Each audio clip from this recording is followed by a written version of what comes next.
बल्कि कन्नौज में भी मुकाबला आपके आलू से करते हैं कन्नौज के किसान। ये बेल्ट पूरी आलू की है। सरकार बनने पर अगर हमें कोई भी सहूलियत देनी पड़ेगी किसानों को, और आलू उनका न सड़े ना बर्बाद हो, कीमत देनी पड़े, तो देने का इंतजाम समाजवादी लोग करेंगे।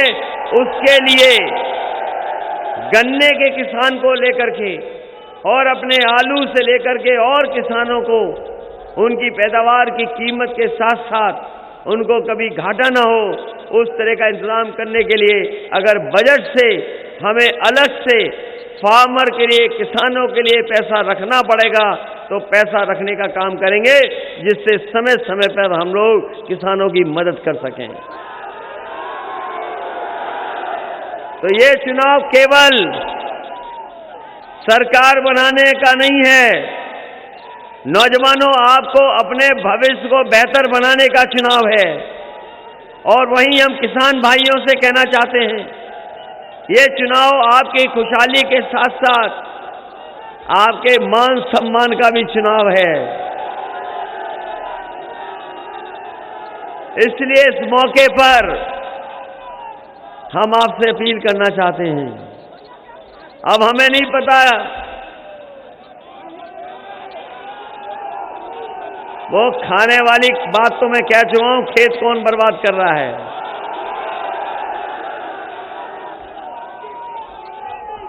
ये हम जानते हैं कि खेत को कौन खा जा रहा है। अरे खेत को तो बचाना ही बचाना, लेकिन अपने वोट को भी बचाना। कहीं ऐसे लोग तो नहीं जो हमारे ही बीच के वोट खाने के चक्कर में आ गए हों। हम अपने भारतीय जनता पार्टी के लोगों को बधाई देना चाहते हैं। हम अपने भारतीय जनता पार्टी के लोगों को बधाई देना चाहते हैं। वो लगातार इस बात पे कहते हैं कि बहुत बड़ा परिवार हो गया है। कहते हैं कि अगर परिवारवाद कहीं है तो समाजवादी पार्टी में परिवारवाद है। और अभी मैं उनका बहुत लंबा भाषण सुन रहा था बीजेपी के लोगों का। क्या समाजवादी पार्टी के लोग हैं तो परिवार को बढ़ावा देते हैं, रिश्तेदारों को बढ़ावा देते हैं। हम बीजेपी को बधाई देंगे, कम से कम हमारे रिश्तेदारों का सफाया करने का काम कर रहे हो। अब तो कम से कम हम पे आरोप नहीं लगाओगे।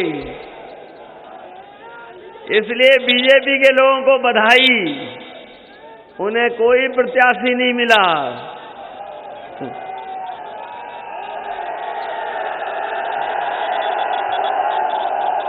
कोई प्रत्याशी नहीं मिला, तो इसलिए ऐसे लोगों को सबक सिखाओगे कि नहीं सिखाओगे? ये केवल चुनाव इस बात के लिए नहीं है कि वोट डालना है, एक संदेश देने का भी चुनाव है और उत्तर प्रदेश को बचाने का भी चुनाव है। ये बीजेपी के लोग कहने को कुछ भी कहते रहें, लेकिन इनसे अच्छा झूठ कोई नहीं बोल सकता। इनका घोषणा पत्र उठा करके देख लो। इनका जो घोषणा पत्र था, इनका घोषणा पत्र उठा के देख लो, हर बात झूठी है उसमें। इन्होंने जब विज्ञापन दिए तो झूठे विज्ञापन दिए।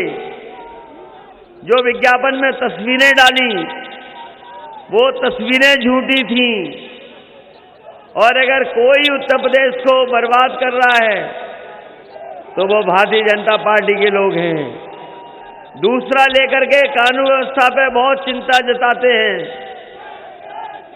ये कहते हैं कि कानून व्यवस्था भारतीय जनता पार्टी की सरकार में अच्छी है। ये बहुत कहते हैं भारतीय जनता पार्टी के लोग कि उनकी सरकार में कानून व्यवस्था बहुत अच्छी है। लेकिन यहां की जनता ने देखा है कि हाथरस की बेटी के साथ क्या हुआ था। जब उसके परिवार के लोग मदद किए ले गए पुलिस पर, लेकिन सरकार के लोगों ने उस परिवार की मदद नहीं की। उनके परिवार के सदस्य लोग रोते रहे, भाई रोता रहा, मां से लेकर के और सदस्य थे, सब सरकार से कहते रहे कि इसका दाह संस्कार सवेरे करना, लेकिन सरकार के लोग नहीं माने। रात में ही उस बेटी का दाह संस्कार कर दिया और बिना सम्मान दिए उस बेटी का दाह संस्कार करने का काम किया। और एक घटना नहीं, जो लोग दावा करते हैं कि उनकी पुलिस और कानून व्यवस्था अच्छी है, वो बताएं कि एक व्यापारी कारोबार के लिए गोरखपुर गया, पुलिस के लोगों ने इतना पीटा कि उसकी जान चली गई। ये वो घटना है जो मुख्यमंत्री के अपने क्षेत्र में हुई है। और अगर आप आंकड़े देखोगे, सबसे ज्यादा हिरासत में अगर कहीं लोगों की मौत हुई है तो वो उत्तर प्रदेश में हुई है, जहां पुलिस ने पीट करके लोगों की जान ली है। सबसे ज्यादा फेक इनकाउंटर अगर कहीं हुए हैं तो उत्तर प्रदेश में हुए हैं।